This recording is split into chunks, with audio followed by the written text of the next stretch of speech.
Bonjour et bienvenue sur cette deuxième vidéo de la série Modéliser l'évolution temporelle d'un système radioactif consacré à la loi de décroissance radioactive.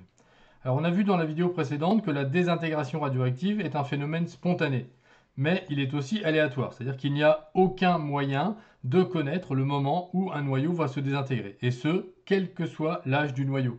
Que le noyau ait 1 an ou 10 000 ans, il a toujours la même chance de se désintégrer. Cette désintégration est aussi indépendante de l'espèce dans laquelle se trouve l'élément radioactif, que ce soit un atome, un ion ou encore une molécule. On verra que c'est important pour la datation, qu'on verra dans une prochaine vidéo. Alors l'expérience montre que le nombre de désintégrations est proportionnel au nombre de noyaux présents et à la durée d'observation. Ce nombre de désintégrations est l'opposé de la variation du nombre de noyaux, qu'on note delta de n. Alors opposé parce que ce nombre diminue évidemment au cours du temps.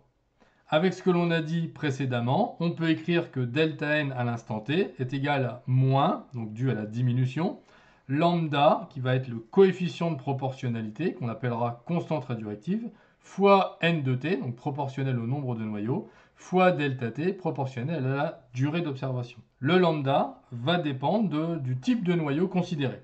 Alors la relation qu'on a écrite ici va pouvoir s'écrire aussi delta n sur n égale moins lambda fois delta t, où delta n sur n est la probabilité de désintégration pendant la durée de delta t.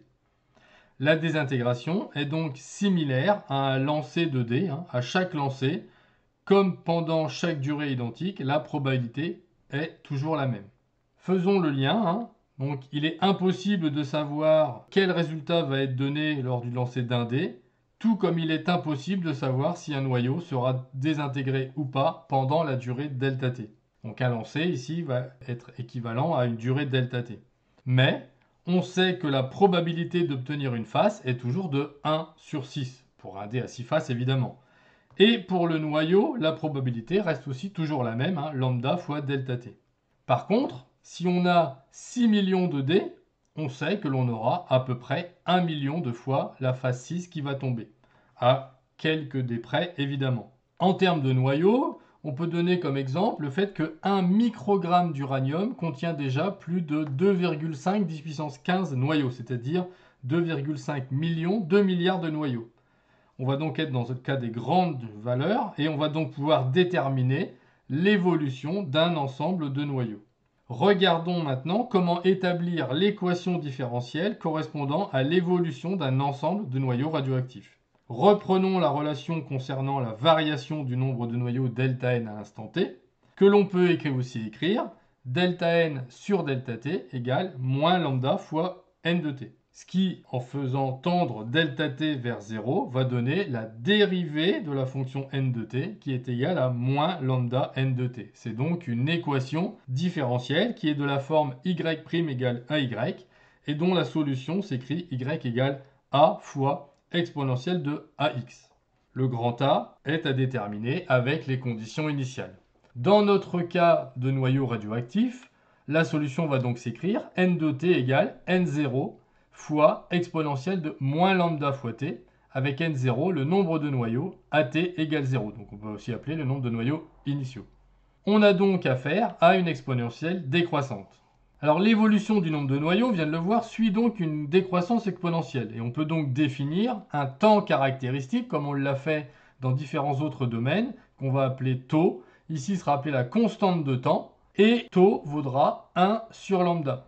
On peut déterminer taux graphiquement, soit par la tangente à l'origine, comme dessiné ci-dessous, soit par l'abscisse correspondant à l'ordonnée qui vaut 37% de la valeur maximale. On définit aussi en radioactivité ce qu'on appelle le temps de demi-vie, qui va correspondre à la durée nécessaire pour que la moitié des noyaux présents se soient désintégrés. On note cette demi-vie T de 1,5. On le trouve évidemment graphiquement en prenant la moitié de la valeur maximale, en reportant sur le graphique et en déterminant l'abscisse correspondante qui est un temps. Pour finir, on peut trouver le lien entre le temps de demi-vie T de 1,5 et la constante radioactive lambda. On écrit par définition que n de T de 1,5 égale n0 sur 2, la moitié des nombres de noyaux initiaux. Et ensuite, on écrit la valeur avec la loi de décroissance radioactive. Donc n de t de 1,5 égale n0 facteur de exponentielle de moins lambda fois t de 1,5. En identifiant les deux relations, on obtient le fait que n0 sur 2 égale n0 fois exponentielle de moins lambda t de 1,5. Et en divisant par n0, qui est non nul évidemment, on obtient 1,5 égale exponentielle de moins lambda t de 1,5.